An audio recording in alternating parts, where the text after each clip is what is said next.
I'm Greg Jarrett, and you're in the strategy room. White House hopefuls on both sides of the aisle are seizing on the fight over filling the U.S. Supreme Court vacancy left after Justice Antonin Scalia unexpectedly died over the weekend. On the Republican side, Ted Cruz releasing a new ad stressing the importance of the Supreme Court, while Democratic nominee Hillary Clinton went on a Twitter rant about Republicans' vow to block President Obama's nominee, saying, quote, "I have news for Republicans who would put politics over the Constitution.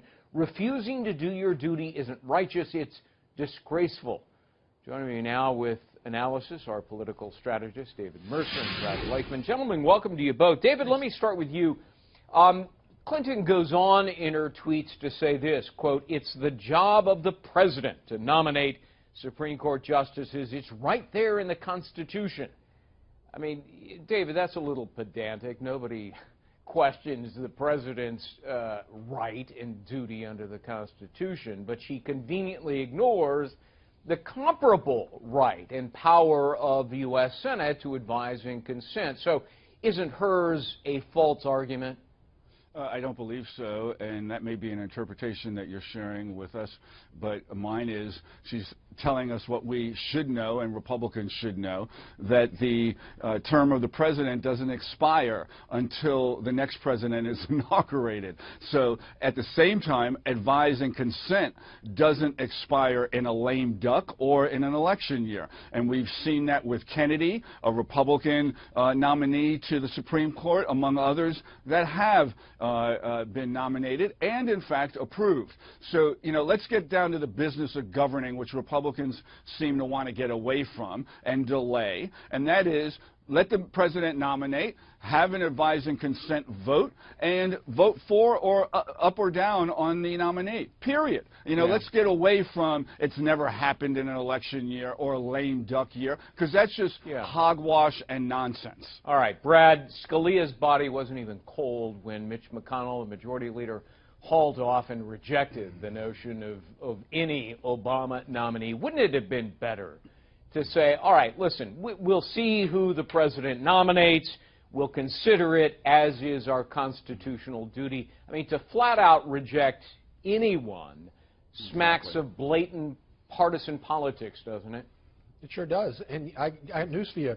The people within the Beltway aren't listening to the American people. This is exactly why you're seeing such frustration and anger towards the federal government on both sides of the aisle, is because of this pettiness of you did this last time, we're going to do it now, the rules don't apply to you. Look, here's what McConnell should have done, and I agree with you, Greg. He should have come out and lauded Scalia as one of the great justices of our time, and then threw the ball in the president's court. We look forward to the president nominating, and we will do our job once that nomination reaches the Senate. Look, Republicans have to play chess, not Russian roulette. The president has the absolute power. I was taught in law school, never ask anybody to do something you yourself wouldn't do. If the shoe were on the other foot, of course a Republican president would nominate. That's his responsibility, and quite frankly, he'd be derelict if he didn't do it. You know, speaking of the shoe on the other foot, David, campaigning in Nevada, you know, Hillary Clinton accused McConnell and Republicans of obstructionism. Surely she hasn't forgotten that Harry Reid was arguably the king of obstruction when he was the majority leader. So, I mean, isn't her argument kind of a hollow and hypocritical one? Wow, we're really going at Hillary arguments today. Listen, I went after the other side a moment ago here, so fair and balanced.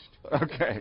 Well, in response to the question, I don't think, you know, look, Hillary Clinton is speaking as a candidate for president, as a former senator, as a former cabinet secretary of state, and she is speaking to what she's observing now. You know, with regard to, I'm not sure what instances you're referring to with regard to Reid, but this is a Republican Party of no. This is a Republican Party of no.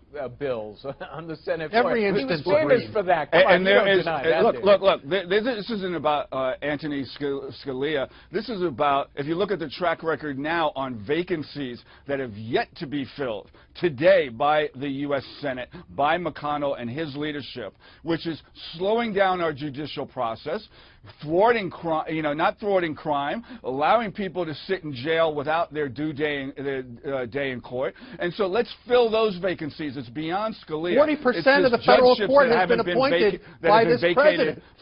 I'm sorry? 40% of the judiciary has been appointed by this president.